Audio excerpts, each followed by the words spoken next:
Hello and welcome to another episode. When it comes to cities, they aren't typically associated with being surfing friendly. You know, the biggest cities in the world are often landlocked. They're often not that easy to get waves in. But it turns out there's many cities around the world that you can live comfortably, have all of the modern conveniences and luxuries of modern life, and get really amazing waves.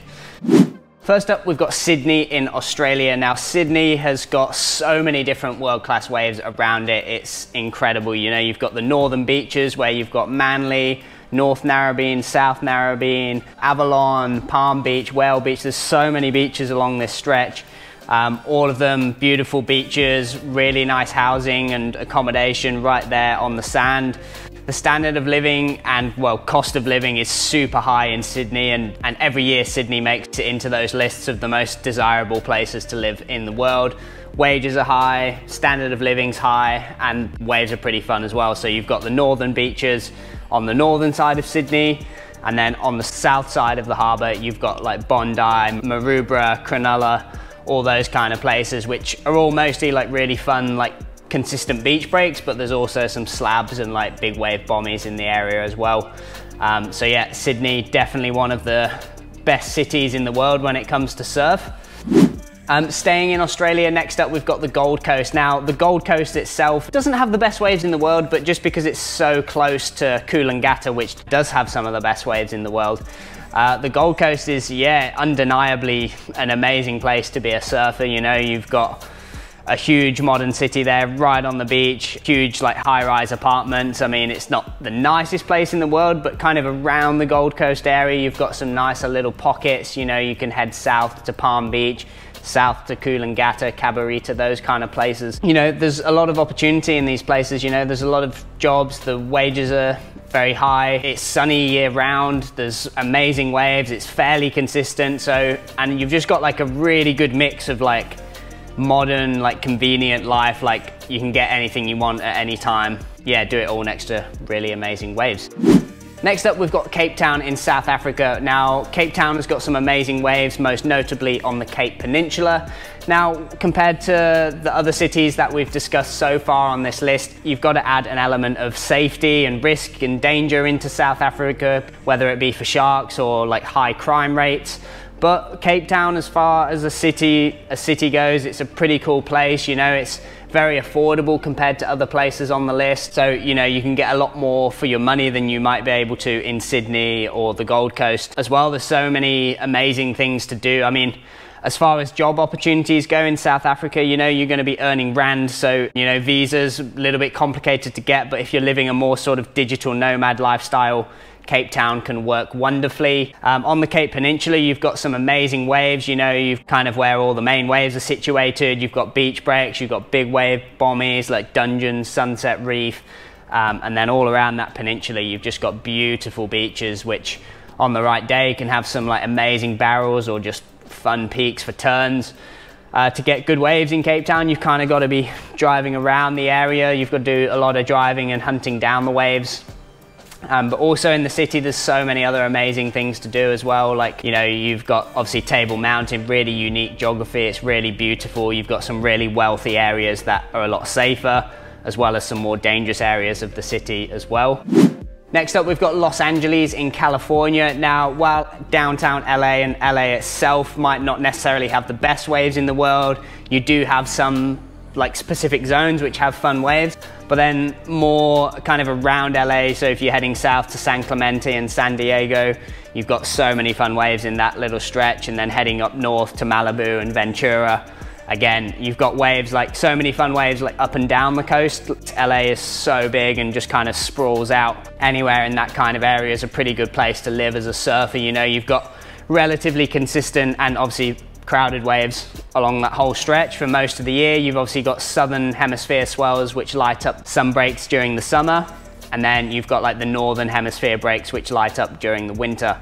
As well, being in such a huge city, you've got a lot of opportunities for work. You know, if you're American or if you've got a visa, you've got great weather, good salary. Obviously the cost of living is a bit high, so it's quite a hard place to go to, and even with a high salary you're going to be paying a lot of rent, a lot of taxes. It costs a lot to live in California.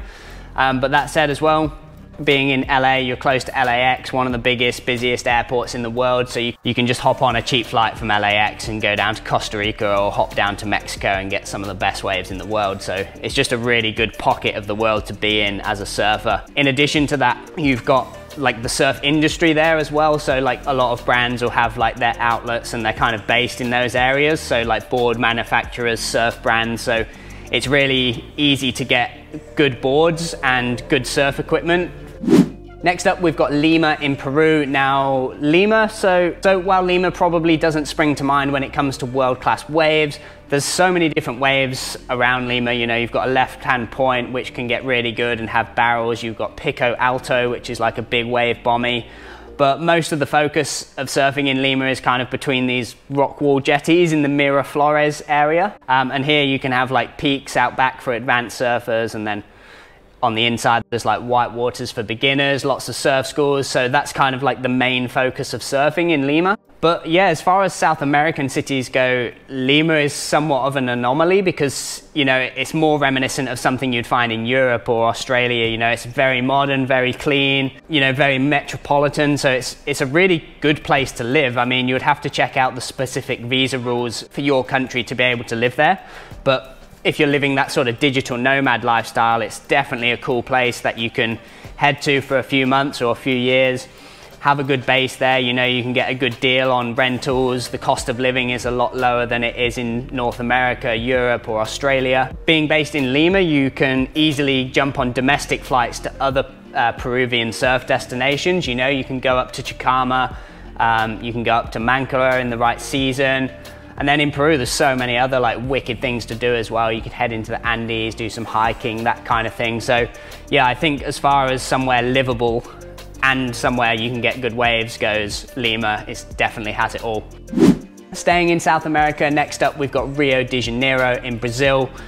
Obviously Rio is a huge city. For a South American country, Rio is pretty expensive, so it's definitely not as cheap as Lima and definitely not as cheap as some other Latin American surf nations. But Rio, you've got amazing beaches, you've got like stunning geography. Obviously you've got like the downsides to Rio as well. You know, there's high crime rates, can be dangerous in certain areas. So you've always got that risk to factor in, but you know, if you're paying for like a nice place, you're gonna have security. If you take the right precautions, it's definitely a very livable place. The waves are very consistent. You've got so many different spots in and around the city. And yeah, I just think it's a really cool place to live. Obviously, you've got to learn a bit of Portuguese if you really want to make it work. Everyone's so good looking. Everyone's living like an outdoor, healthy lifestyle. So if you want to tap into that, I think Rio is definitely a great option. You know, places like Barra da Tijuca, Arpoador, Ipanema, and then out to like Saquarema and those places, you know, you've got so many waves in the area. Next up, we've got Honolulu in Hawaii. So on Oahu, Honolulu is the biggest city in Hawaii.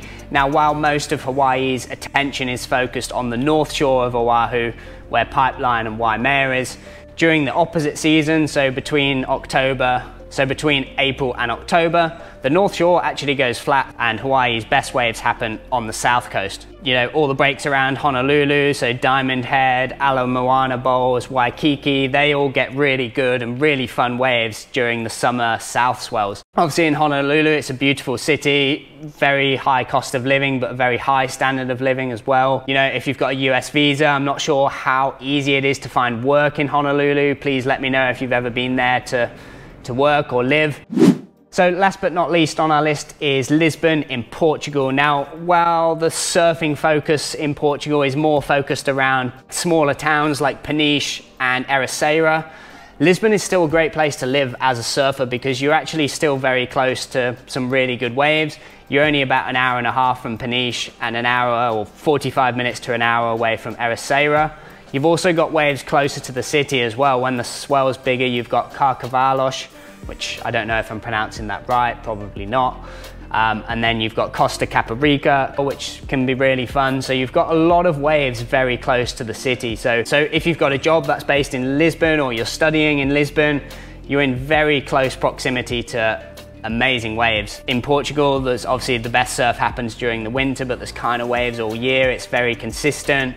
In Lisbon itself, it's a great city. It's one of the best digital nomad cities in the world. So that's something you can tap into being in Lisbon. Lots of co-working, lots of places to live and rent. And the cost of living is relatively low compared to other European countries, and probably one of the lowest on our list today as well. And then just great culture as well, you know, you've got great food, great coffee, great wine, and yeah, just a really cool cultural city to be a part of. So I hope this video has given you some ideas of some of the best cities, whether you want to go and live there and set up your life in one of these places or just go there for a few months. I think all of these places beautifully combine like high standard of living, all the amenities that you could need for living like a nice like life, like you've got everything you could ever need in all of these places. Anyway, I hope you've enjoyed this video. Please like and subscribe if you did. But for now, it's goodbye from me, and I'll see you in the next episode.